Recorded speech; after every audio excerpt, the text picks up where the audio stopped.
ನಾವು ಫಸ್ಟು ಬರಗಾಲ ಅಂತ ಹೇಳಿಬಿಟ್ಟು 4% ಇದ್ದದ್ದು ಮತ್ತು 14 ಇರೋದನ್ನು 14.5 ಮತ್ತು 4.5 ಮಾಡಿದ್ದಾರೆ. ಅದು ನಾವು ನಮ್ಮ ರೈತರು ನಮ್ಮ ಅಣ್ಣ ತಮ್ಮಂದಿರು ಅಂದ್ಬಿಟ್ಟು ನಾವೇನು ಮಾಡಿದ್ದೀವೋ ಅದನ್ನು ಒಪ್ಕೊಂಡ್ವಿ. ಆದರೆ ಇವತ್ತಿರೋ ಒಂದು ಕೈಗಾರಿಕೆ ಒಂದು ಪರಿಸ್ಥಿತಿ ನೋಡಿದ್ರೆ totally we are in downwards.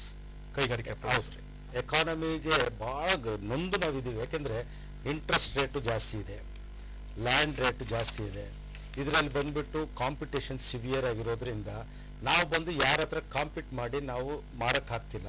ಪಕ್ಕದ ರಾಜ್ಯಕ್ಕೆ ನಾವು ಮಾರೋಕ್ಕಾಗ್ತಿಲ್ಲ. ಇವತ್ತು ಅಷ್ಟು ಒಂದು ತೊಂದರೆಯಲ್ಲಿದ್ದೆವು. ಇದನ್ನು ನಾವು ಮಾನ್ಯ ಮುಖ್ಯಮಂತ್ರಿಗಳಿಗೆ ಪ್ರೀ ಬಡ್ಜೆಟ್ ಮೀಟಿಂಗಲ್ಲಿ 21 ಜಾನ್ವರಿ 2013 ನಮ್ಮನ್ನು ಕರೆದು ನಮ್ಮ ಹತ್ರ ಚರ್ಚೆ ಮಾಡುವಾಗ ದಯವಿಟ್ಟು ಆ 14% 4% ಅರ್ಧ% ಜಾಸ್ತಿ ಮಾಡಿದ್ದನ್ನು ದಯವಿಟ್ಟು ಕಡಿಮೆ ಮಾಡಿ ಅಂತ ಹೇಳಿದೆವು.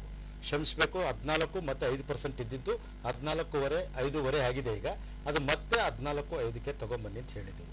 ಎರಡನೇದಾಗಿ ನಾವೇನು ಹೇಳಿದೀವಿ ಅಂದರೆ ಡೀಸೆಲ್ ಯಾವಾಗ ಜಾಸ್ತಿ ಆದ್ರೇನು ದಯವಿಟ್ಟು ಕೇಂದ್ರ ಸರ್ಕಾರದವರು ಎಕ್ಸೈಸ್ ಡ್ಯೂಟಿ ಅದ್ರ ಮೇಲೆ ಕಡಿಮೆ ಮಾಡಬೇಕು. ಹಾಗೆ ರಾಜ್ಯ ಸರ್ಕಾರದವರು ಸೇಲ್ಸ್ ಟ್ಯಾಕ್ಸಲ್ಲಿ ಅದು ಕಡಿಮೆ ಮಾಡಬೇಕು. ವ್ಯಾಟ್ ಕಡಿಮೆ ಮಾಡಲೇಬೇಕು. ಅದು ಕಾರಣ ಏನು ಅಂದರೆ ಒಂದು ಕಡೆ ಬಂದು ನಮ್ಮ ಹತ್ರ ಪವರ್ ಇಲ್ಲ. ಏನೋ ಇವಾಗ ಇಷ್ಟವರೆಗೂ ಕೊಡ್ತಾ ಇದ್ದೀರಾ, ಇನ್ನೇನು ಸಮ್ಮರ್ ಬರ್ತಾ ಇದೆ, ನಮ್ಗೆ ಇವಾಗ ನಮ್ಗೆ ಕುಂದು ಕೊರತೆಗಳು ಕಾಣಿಸ್ತಾ ಇದೆ. ಆದರೆ ಪವರ್ಗಳು ಬರೋವಾಗ ಪವರ್ ಕೊರತೆ ಇಲ್ದಂಗೆ ಇರೋವಾಗ ನಾವು ಜನ್ರೇಟರ್ ಯೂಸ್ ಮಾಡಬೇಕಾಗುತ್ತೆ. ಆ ಜನ್ರೇಟರ್ ಯೂಸ್ ಮಾಡುವಾಗ ಅದಕ್ಕೂ ಮತ್ತೆ ನೀವು ಸೆಸ್ಸು ವ್ಯಾಟು ಜಾಸ್ತಿ ಮಾಡ್ಕೊಂಡಿದ್ದೆ ಅಂದರೆ ಹೈ ಕಾಸ್ಟ್ ಆಫ್ ಪ್ರೊಡಕ್ಷನ್ ಇದ್ದರೆ we can never be competitive in this country. ಹಾಗಾಗಿ ಈ ಪ್ರಮಾಣಗಳನ್ನ ಅದರಿಂದ ಇದನ್ನು ಕಡಿಮೆ ಮಾಡಬೇಕು ಅಂತ ಮೊದಲು ಹೇಳಿದೆವು. ಎರಡನೇದು ಈ ಗವರ್ನೆನ್ಸ್ ಅದು ಒಂದು ಹೇಳ್ತೀನಿ. ಲಾಸ್ಟ್ ಇಯರ್ ಬಡ್ಜೆಟಲ್ಲಿ ಕಲೆಕ್ಷನ್ ಬಂದು 1ನೇ ತಾರೀಕು ಏಪ್ರಿಲ್ 2012ರಿಂದ 31 ಡಿಸೆಂಬರ್ವರೆಗೂ ಎನ್ಕರೇಜಿಂಗ್ ಆಗಿದೆ. ಇದಕ್ಕೆ ಕಾರಣ ಏನಂದರೆ the trade and industry of Karnataka ಅವ್ರು ಬಂದು ಇವಾಗ ನೋಡಿ ಗ್ರೋತ್ ರೇಟ್ 14ರಿಂದ 17% ಇದೆ. ಈಗ ಇಲ್ಲ ಅಂತ ಹೇಳ್ತಿಲ್ಲ.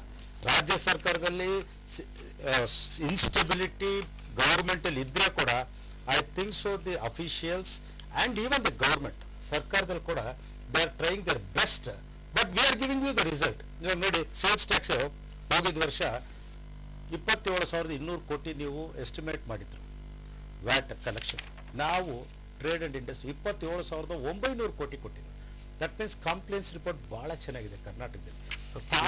ರಾಜ್ಯಪಾಲರು ಹೇಳಿದರೆ ಈಗ ನಮ್ಮ ಈ ಆಡಳಿತ ಅಂದ್ರೆ ಈ ಬಿಲ್ಲಿಂಗ್ 1,63,000 ಕೋಟಿ ರೂಪಾಯಿನ ಅಷ್ಟು ವ್ಯವಹಾರ ದಾಟಿದ್ದು. ಇದೊಂದು 10% ಸೇವಿಂಗ್ ಆಗಿದೆ ಕರ್ನಾಟಕಕ್ಕೆ. ಖಂಡಿತ ನಾವು ಹೇಳ್ತೀವಿ ಸರ್. ಯಾಕೆಂದ್ರೆ ಈ ವಂಚನೆ ತಪ್ಪಿದೆ ಅಂತ. ಇಲ್ಲ, ಈ ಗವರ್ನೆನ್ಸ್ ಬಂದಿದ್ರಿಂದ ಏನಾಗಿದೆ ಅಂದ್ರೆ ಇವಾಗ ಕರಪ್ಷನ್ ಕಡಿಮೆ ಆಗಿದೆ, ಡಿಲೇ ಕಡಿಮೆ ಆಗಿದೆ.